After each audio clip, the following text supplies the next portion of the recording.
Remember New York City, like a few decades back, some neighborhoods, Brownsville, East New York, those kind of places, they had a whole different vibe, you know? Yeah. Crime was rampant, folks scared to be out after dark. Kids couldn't just be kids, not with over 2,000 murders in 92 alone. But then things took a turn, and it was quick. It's that speed that gets me, the sheer suddenness of the change. Not some slow climb out of the darkness, but a plummet. 5 years, that's all it took. Murder rate down by like, what, two-thirds? Yep. Total crime almost cut in half. And suddenly, those very streets you're talking about, they felt different. People were out again. One inspector worked in Brownsville then. He said the constant gunfire, it just stopped. It's mind-boggling, right? Such a turnaround so fast makes you wonder about those moments, those tipping points, when things shift so dramatically. And that's what we're diving into today. Tipping points. Think of it like how a disease spreads. Not just illness, but trends, ideas, even, a climb drop. They hit this point, this critical mass, and boom, they explode outward. It's a great analogy. That disease spread. One person, one virus, starts a chain reaction. And just like that, an idea, a behavior, it can catch on, become self-sustaining, spread through a whole community. And what's wild is how often it's the little things that make a huge difference. We're programmed to think big effects need big causes, but it's like that old paper folding trick. Fold a piece of paper in half, then again and again, 50 times. How thick would that be, do you think? Most folks picture like a notebook, something you could hold. And that's the trap our intuition falls into. Because if you actually did it, that paper stack would reach almost to the sun, its exponential growth, one more fold, and it'd go to the sun and back. It kind of shows you how small changes, repeated, they can lead to massive, unimaginable outcomes. So in this deep dive, we're going to unpack what drives these tipping points, what makes them tick, looking at all sorts of examples. Sounds like a plan. So first up, we got to tackle this idea called the law of the few. Basically, when a trend takes off, it's not always the majority pushing it, but a small group of super influential folks. Right. And within that few, you've got three key players: connectors, mavens, and salesmen. Each one, they're different, but vital to how info spreads, how influence reaches you. Connectors, those are the folks who know everybody, right? Huge social circles. They can bridge different worlds, different scenes, always bumping into someone they know no matter where they are. It's like that 6 degrees of separation thing. Stanley Milgram, back in the 60s, he did this experiment. He asked people, just regular folks in Omaha, Nebraska, to get a letter to a stockbroker in Massachusetts. But the catch was they could only send it to someone they knew on a first-name basis, someone who they thought might know the target. And what's crazy is most of the letters got there in just 5 or 6 steps. It's mind-blowing how connected we are. But what really stands out is that in those chains of connections, some people are way more central than others. Milgram looked at the letters that reached that stockbroker, and a huge chunk went through the same few people. He called Mr. Jacobs, a clothing merchant, and Mr. Brown and Mr. Jones. Half of all the successful chains went through these three guys. So it's not just about how many people you know, but who those people are. Exactly. Some people are just natural hubs. You've got dozens of folks starting from different places, using their own networks, and the same individuals keep popping up. It's like they're these super spreaders connecting circles that would otherwise be totally separate. And to really nail this down, there's this thing called the acquaintance survey. Researchers ask folks to list everyone they know by name. The numbers are all over the place, even in groups you'd think were similar. But then you get these outliers. Some folks might list like 30 people, and then boom, someone knows 200. These are the connectors, the ones with massive networks. A perfect example of this is Lois Weisberg. She was Chicago's Commissioner of Cultural Affairs. Back in the 50s, she ran a drama group, started a newspaper, just a local thing, but it became a huge underground hit. Her editorial meetings were legendary, packed with folks from all walks of life. Future filmmakers, lawyers, even people from Playboy, which was nearby. And musicians, Thelonious Monk, John Coltrane, even Lenny Bruce would just drop by. Bruce lived with her for a while. Can you believe that? That's amazing. And the key with Lois, it seems, was she was genuinely curious about everyone. It wasn't about social status. She just saw something interesting in everybody. Her friends would say she always gushed about the most wonderful person she'd just met, and she was usually right. It's different from how most of us filter who we connect with. And that's what makes connectors so vital to trends and ideas. They bridge gaps through these weak ties. The casual acquaintances. These weak ties, they actually expose you to way more diverse info than your close friends do. Think about a trend, some like Hush Puppies coming back. They started small, but to reach from a tiny group in the East Village to, like, Middle America, they needed connectors, Someone, or maybe a few someones, who knew a lot of different kinds of people and spread the word naturally. It's like there are these social superhighways zipping ideas around. Makes you wonder why some trends never take off. Maybe they just missed the right connector. It's like Paul Revere's read versus William Dawes back in the Revolution. Both guys wrote out, warning folks the British were coming. Similar routes, same message, but Revere, he's a legend. Dawes, not so much. The difference is, Revere wasn't just a messenger. He was plugged into the whole movement, knew all the key players in the militias. When he showed up, people knew him, trusted him. Gauze. He was just a guy on a horse. The info wasn't enough. It needed that social weight that connectors touch to make it spread like wildfire. So that's connectors, the social butterflies. But then we got mavens. What makes them so important in this law of the few? Mavens, they're the information specialists. They're not about who knows who, but what's what. Products, prices, places, anything you can think of. They're like the librarians of the marketplace. Makes sense. I know those types always got the best deals, the insider tips, the most efficient way to do everything. Exactly. Think about a supermarket. They slap on a everyday low price sticker. The price might not have even changed, but sales jump. Why? Because there's a few folks out there, the price vigilantes, the market mavens. They notice every little thing. And if they spot a phony deal, they're going to call it out, tell their friends, keep everyone honest. Like consumer watchdogs, huh? Kinda, yeah. A marketing professor, Linda Price, she interviewed a bunch of these mavens. One guy, he talked for like an hour about how he stockpiled coffee years ago, saw a shortage coming from the financial news. He remembered the exact prices he paid, down to the penny, a decade later. That's a maven for you. Obsessed with details, passionate about information. Dedication, man. But it's not just hoarding info, right? They want to share it too. Exactly. That's what makes them different. They want to help you make the right choices. They're the ones clipping coupons, taking you shopping, knowing every store layout by heart. They're socially driven, want to help, even if it doesn't benefit them directly. So not like experts who just love a subject. Right. An expert on cars might love talking engines because they're fascinated by them. A maven will talk cars because they want to help you find the perfect car for you within your budget. It's about using their knowledge for the good of others. And you mentioned this guy, Mark Alpert, as the ultimate maven. What makes him so special? Albert, he's like the poster child for this. Economist by trade, but his mavenism, it's all-encompassing. Cable TV versus satellite. He'll break it down. Best hotel deals in Manhattan, he knows them, knows the actual rack rate, too. Buying a car, he'll tell you the best day of the month to negotiate, which fleet buyer to target, the whole 9 yards. He's a walk-in encyclopedia of consumer advice and genuinely happy to help. He's the guy you want with you when you're dropping serious cash, for sure. No doubt. But remember, mavens aren't out to sell you something. They're educators. They want to equip you with knowledge. They're the teachers, and sometimes the students too, always learning and sharing. They lay the groundwork, the info foundation for others to build on. So we got connectors, connecting, mavens, and foremen, and that brings us to the closers, the salesmen. They're the ones who seal the deal, right? That's right. Salesmen are the persuaders. They've got that magic touch, that way of getting people on board. And it's not just what they say, it's how they say it. Studies show things like smiling, nodding, enthusiasm in your voice, they're huge for persuasion. There was this study, people listened to an editorial arguing for tuition hikes. But some folks, they were subtly nudged to nod along. And guess what? They were way more likely to agree with the hike even though it cost them money. That's wild. It's like subconscious influence, huh? But you mentioned something about Peter Jennings, the news anchor, and Reagan voters. Yeah, even news anchors, their subtle cues matter. ABC News, where Jennings was, they were actually pretty critical of Reagan in their editorials. But something about Jennings' delivery, his nonverbal cues, when mentioned in Reagan, it might have swayed some viewers. Shows you how much goes on beneath the surface, influence and opinions. So it's not just about the message, but how it's packaged, presented. Right. Another key thing for salesmen is synchrony.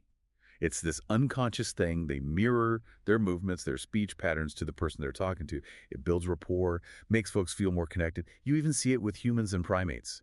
You meet a skilled persuader, someone like, say, the tax lawyer Tom Gow I mentioned in the book. You instantly feel yourself matching their rhythm, their pace. Like your conversations happen on their terms, not yours. It's exactly. Yeah. It's not about deliberate mimicry that's creepy. It's this natural ability some folks have to draw you in. Good musicians, charismatic speakers, they often have it. And then there's emotional contagion, which sounds kind of intense. It is. Basically, emotions can spread. We've all felt it. Your mood lifting because you're around someone genuinely happy. Senders, these are the folks who are super expressive, their emotions are contagious, they can actually influence how you feel. Some psychologists even think there might be physical differences in their facial muscles, making them more expressive. So you got connectors linking folks up, mavens with the knowledge, and salesmen doing the persuading. Sounds like when all three come together, that's when things really take off. Exactly. Think about Hush Puppies, coming back in style. It's likely connectors in the early adopter groups found them, Mavens maybe highlighted their retro appeal, and then Salesman, whether they meant to or not, made him seem cool, desirable to a wider audience. It's this perfect storm of social forces. Makes sense. But what about the message itself? Having the right messengers, is that enough? The idea, the product, whatever it is, it has to resonate too, right? Absolutely. This brings us to our second principle, the stickiness factor. The message, the idea, whatever's being spread, it has to be memorable. Got to stick in people's minds, make them want to act. Like you mentioned with Roger Horchow trying to promote his daughter's friend's restaurant. Like how He's got the connections, the enthusiasm, but if the food's bad, nothing he does will make it a hit. Messenger matters, but so does the message. Exactly. Direct marketing, that's a great place to study this. They're always testing ads, seeing what gets results. And they've learned, being funny or flashy, it's not enough. It's got to be memorable and actionable. Like that study about the tetanus shot, right? Yep, that's a good one. They wanted more college kids to get vaccinated, so they added a map to the health center, listed the clinic hours right on the pamphlet. Vaccination rates went up, even though the students already knew where the health center was. It wasn't about more info on tetanus. It was about getting the shot more practical, more personal. That's sticky. So in today's world, with info overload everywhere, the trick is cutting through the noise, making your message stick out. Like Coca-Cola, they spend a fortune on Olympic sponsorship, but most viewers don't even connect the two. It just doesn't stick. Exactly. Stickiness is tough these days, but some folks have nailed it. And you wouldn't believe it, but kids' educational TV, shows like Sesame Street and Blue's Clues, they're masters of stickiness. Sesame Street, that was a revolution in kids' TV. What did they figure out about making educational content stick? Ed Palmer, their head of research, he came up with this brilliant thing, the distractor. They'd show kids a segment, but also have something else going on, a distraction. And by seeing when the kids' attention wandered, they knew what was working and what wasn't. And the key was, kids don't just watch when they're entertained. They watch when they understand. If they're confused, they tune out. That's so smart. So watch what they're watching. That's how you know if they're learning.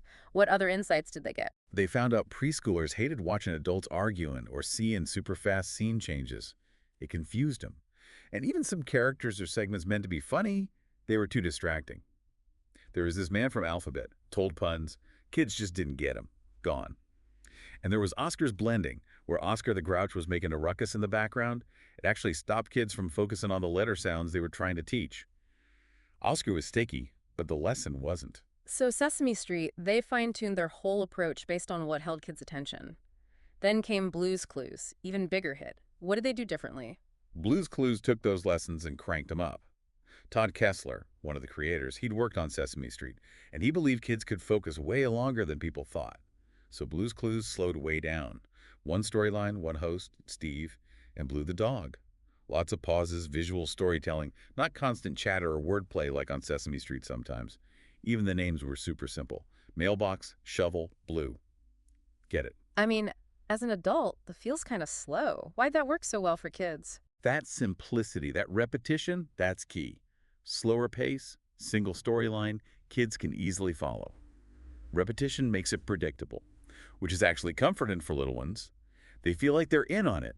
Solving the mystery was Steve and Blue. They'd even watch the same episode over and over, and each time they understood more. It's like that James Earl Jones effect, where kids would get more engaged with each repeat viewing of a Sesame Street segment. Exactly.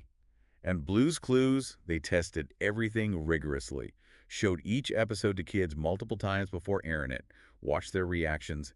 Even the order of the clues mattered. Building confidence early, keeping the suspense. They had this clue for Blue's favorite animal, had to change the order because it gave the answer away too fast. Kids lost interest. Wow, the attention to detail. It shows you stickiness isn't accidental, it's engineered. Know your audience, structure your message, and it sticks. That's it.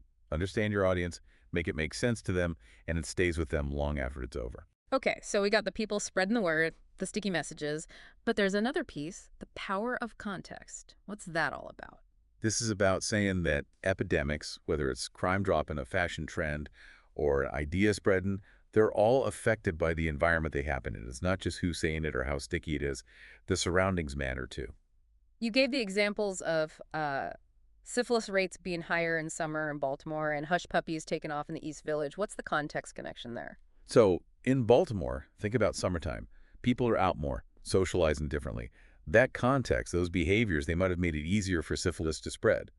And Hush Puppies, they started in the East Village in the 90s. That specific scene, known for being edgy and trend-setting, it gave them a cool factor they wouldn't have had elsewhere. Same shoes, different place, maybe no trend. And then there's that crime drop in New York, the one we started with. You said the usual explanations, the economy, demographics, they didn't quite cut it. How does context play into that? This is where broken windows comes in. The idea is that if a place looks run down, graffiti everywhere, minor crimes happening, it sends a message. Mhm. No one cares. And that can make folks think bigger crimes are okay too. William Bratton, he later ran the NYPD, he put this theory to work in the subway. Crack down hard on fare beating, graffiti, all that small stuff. The idea was fix the small stuff, you change the whole vibe, stop bigger crimes before they start. Man, the subway in the 80s, it was a different world. That story about Bernie Goetz, the shooting in 84, it really captured how out of control things felt. Hard to imagine that happening today. The subway's so much cleaner, more orderly. And that change, that's the power of context. The theory is criminals, they're tuned into the environment. If it feels like anything goes, they're more likely to act up. It goes against how we usually think, right? We tend to think criminals are just bad people. It's their personality. But we jump to the internal explanation, right? It's who they are. Psychologists call it the fundamental attribution error. We overestimate personality, underestimate the situation. The Stanford Prison Experiment, that's a scary example. Regular students randomly made guards and prisoners, and they took on those roles so fast. Guards got cruel, prisoners got submissive. The environment, the roles they were given, it changed them. And you mentioned studies about honesty in kids too, right? Yep, those classic Hartshorn and May studies show that honesty, it's not a fixed thing. Kids might cheat in one situation, not another, even in the same classroom. It's all about the context. So when we see someone acting a certain way, maybe we shouldn't be so quick to judge their character. Maybe it's more about the situation they're in. We're wired to blame the person, not the environment. It's like that old birth order thing we say, firstborns are like this, youngest are like that, but maybe it's only true within the family. Exactly. Judith Harris, she studied child development, and she challenged those birth order ideas. Mm. Outside the family, those stereotypes often fall apart. And there's that Good Samaritan experiment. Seminary students, you'd think they'd be the most helpful, right? Especially if you read about the Good Samaritan. But nope, the biggest factor was, were they in a hurry? Their time pressure, it trumped everything else. It's crazy how our environment shapes us without us even realizing it. And it's not just bad stuff. You mentioned that book, Divine Secrets of the Yaya Sisterhood, how it became this huge hit. How'd context play into that? So the book, it took off in Northern California first. And that area, it's got a huge book club culture, Yaya Sisterhood. It was perfect for that. Emotional, focused on relationships, lots to discuss. Those book clubs, they were like a pre-made launch pad for the book. Women bought extra copies for their groups. The discussions made it more memorable. It just spread and spread. So the book clubs, they provided that perfect environment for it to tip. And this idea of groups, how they work, it seems really important for context. You mentioned this thing called Dunbar's number. Yeah, Dunbar's number, it's about 150. That's the limit of real social relationships humans can handle. It comes from comparing primate brain size to their group size. For humans, that 150 number, it pops up everywhere. Like with the Hutterites, right? Exactly. The Hutterites, they're a religious group. They've been doing this for ages. Whenever their colony hits around 150 people, they split it. They learned that keeping it below that number, it keeps the community strong, everyone connected, working well together. Get bigger than that, people drift apart. It's practical wisdom passed down for centuries. And companies like Gore Associates, they do something similar? Yeah, Gore, they make Gore-Tex. They keep their plant small, around 150 people too. No fancy titles. They work in small teams. They believe in small groups. Peer pressure works better than bosses. It builds unity. Everyone's accountable. Kind of ties into that transactive memory idea, right? Exactly. Transactive memory, it's how close groups, couples, teams, they develop a shared memory. They know who's good at remembering what. It makes the whole group smarter. Works best in those small, tight-knit groups, like at Gore. So small groups, big impact. But what about when something tries to go from niche to mainstream? Like Airwalk shoes, you mentioned them. How does context affect that kind of tipping point? Airwalk started as a skater brand, hardcore fans. But to go big, they had to reach beyond those early adopters, the innovators, to the regular folks, the early majority. Yeah. And that takes translation. What's cool in one group, it might need to be tweaked to appeal to others. And that's where their ad agency, Lambesis, came in. Right. Lambesis, they focused on understanding those early skater trends and then translating them for everyone else. Dee Dee Gordon, their market research guru, she was amazing at spotting these shifts. It wasn't just copying the skaters, it was taking those ideas and making it make sense to everyone else. Like if skaters were wearing preppy stuff, ironically, they'd put tennis balls in the ad. Something eye-catching, but connecting to the core idea. Like cultural interpreters, bridging the gap between different worlds. You also talked about that rumor, the one about the Chinese scholar, how the context you hear it in shapes how you remember it. Yeah, that shows how our beliefs, our culture, the situation we're in, it all affects how we understand and retell things. Details change, get twisted, to fit what we already believe. And then there was that sad example of the suicides in Micronesia, how it became almost contagious within that specific culture. That's right. Young men, after some argument, they started taking their own lives, using similar methods, even writing similar things in their notes.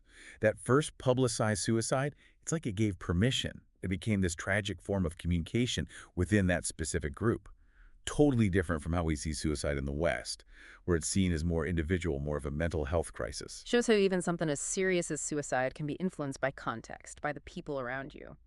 And that brings us to teen smoking. Those anti-smoking ads, they focus on health risks, but they don't seem to work on teens. Why is that? Teens, they're kind of wired to rebel. So when adults say don't smoke, it can actually make them want to try it more. David Phillips, he studied suicide contagion, and he found that after a big publicized suicide, traffic fatalities went up. It's like copycat behavior. With teen smoking, there's also that social pressure, thinking it's a cool rebellious hand that can be stronger than any long-term health warning. I remember when I was a kid, our au pair, Maggie, she smoked, and to me it seemed so grown up, sophisticated. Health risks didn't even cross my mind. That's it, right? That image, that social context, it's powerful. But then there's the stickiness factor with smoking itself. Nicotine, it's addictive. But here's the weird thing. Not everyone who tries it gets hooked. There are chippers, folks who smoke regularly but aren't addicted. So maybe it's not just the nicotine, maybe the social aspect is even stronger for some folks. So maybe instead of just preaching about lung cancer or trying to stop teens from rebelling, maybe we need to focus on breaking that nicotine hold. Nicotine patches, meds for depression, because sometimes that's tied to addiction, those could be more effective. And maybe accept that teens will experiment, try to make sure those experiments don't turn into lifelong habits. So to wrap this up, this whole tipping point thing, it shows us that how things spread, it's not simple. We got to think about those few key people, the connectors, the mavens, the salesmen. We got to think about the message itself, making it sticky.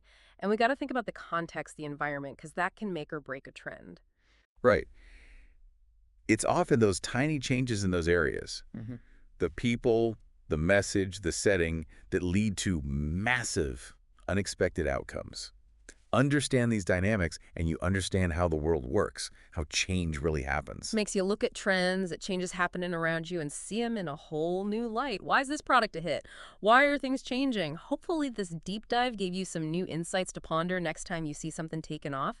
Maybe even inspire you to think about how you could apply these ideas, create some positive change, or just understand this crazy, interconnected world we live in. And that's the beauty of it, right? It's all connected. Absolutely. And that's a wrap for this deep dive. Till next time. Catch you later, folks.